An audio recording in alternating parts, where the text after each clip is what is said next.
என்னோட சேனலுக்கு உங்கள நான் வரவேற்கிறேன். இன்னைக்கு நாங்க எங்க இருக்கோம்னு பார்த்தீங்கன்னா, அழகான ஒரு ஹோட்டல் தான். ஆக்சுவலா ஃபாதர்ஸ் டே செலிப்ரேஷன்னு சொல்லிட்டு எங்க மாமா வந்து எங்கள வந்து ஹோட்டலுக்கு கூப்பிட்டு போயிருந்தாங்க. பார்த்தீங்கன்னா, அன்னைக்கு சரி மழை. நெறைய இடங்கள்ல ஹோட்டல் இல்ல. மாமா வேலையெல்லாம் முடிச்சுட்டு வரதுக்கே 10:30 ஆயிடுச்சு. வீட்ல சமைக்க வேணான்னு சொல்ட்டாங்க.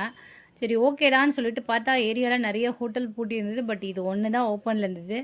ஆ உள்ள வந்து பார்த்தா, ஒரு காக்கா கூட இல்ல. நாங்க தான் லாஸ்ட். உள்ள நுழையும்போது 10:45. ஸோ, அதனால தான் நான் யாருமே இல்ல. எங்க போனாலும் அது என்னன்னு தெரியல. அது லாஸ்ட் மினிட்ல போய் போய் பழகிட்டா என்னன்னு தெரியல. இந்த மாதிரி தான் இங்கேயுமே. ஸோ, லாஸ்ட்டா வந்திருந்தா என்னென்ன இருக்குன்னு கேட்ட உடனே அவங்க வந்து வழக்கம் போல சிக்கன் பிரியாணியும், ஃப்ரைட் ரைஸும் தான் இருக்கு அப்படின்ட்டாங்க. ஸோ, மாமா வந்து அவங்களுக்கு சிக்கன் பிரியாணியும், எனக்கு ஒரு கிரேவி பிரியாணியும் ஏதோ ஒண்ணு தொக்கு பிரியாணின்னு சொன்னாங்க. ஸோ, அதெல்லாம் சொல்லியிருந்தாங்க.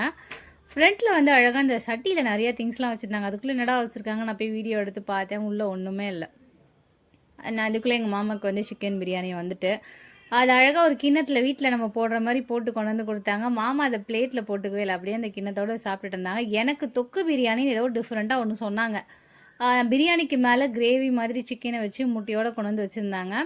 அண்ட் சோஃபியும் சொன்னவும் ஃப்ரைட் ரைஸ் வந்து கேட்டுட்டு இருந்தாங்க.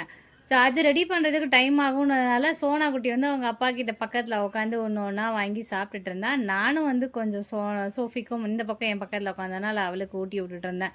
அவள் வந்து இல்லைம்மா வேணாம்மா சூடாக இருக்குமான்னு சொல்லிட்டு கிண்டல் பண்ணி விளையாண்டுட்டே இருந்தா என்னோட. அண்ட் அவளுக்கு நான் கொஞ்சம் ஊட்டினேன். மாமா கொஞ்சம் வந்து சோனாவுக்கு வந்து ஊட்டினாங்க.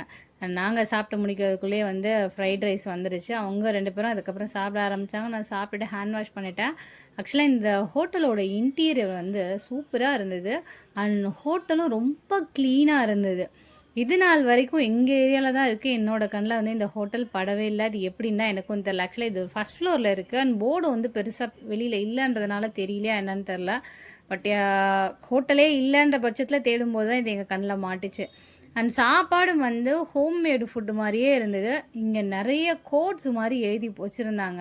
பார்க்கவே அருமையா இருந்தது. சாப்பாட பத்தின நெறைய விஷயங்களும், சாப்பாடு வந்து அன்பு, பாசத்தோட குடுக்கணும். அண்ட் சாப்பாட வேஸ்ட் பண்ணக்கூடாது. நெறைய விஷயங்கள வந்து ஹோட்டல்ல சுத்தி ஒட்டியிருந்தாங்க. பார்க்கவே நல்லா இருந்தது. நான் நெறையா இத வந்து ஃபோட்டோ எடுத்து வச்சுக்கிட்டேன். என்னோட வீடியோக்கு வந்து கன்டென்ட்டா யூஸ் பண்ணிக்கலான்னு. அண்ட் ஸ்டெப்ஸ் கீழ இறங்குற இடத்துல அந்த மேல வால்லயும் வந்து என்னென்ன இன்கிரீடியன்ட்ஸ் யூஸ் பண்ணா எப்படி இருக்குன்ற மாரி டீட்டெயில்ஸ்லாம் எழுதியிருந்தாங்க. ஸோ மழை நின்னுட்டு பார்த்தா வெளியில வண்டி அங்கிட்டு, இங்கிட்டு போயிட்டு இருந்தது. எப்போ நான் கேட்குற கேள்வி, "எங்க தான்யா போறீங்க இப்படி?" அப்படின்ற மாரி.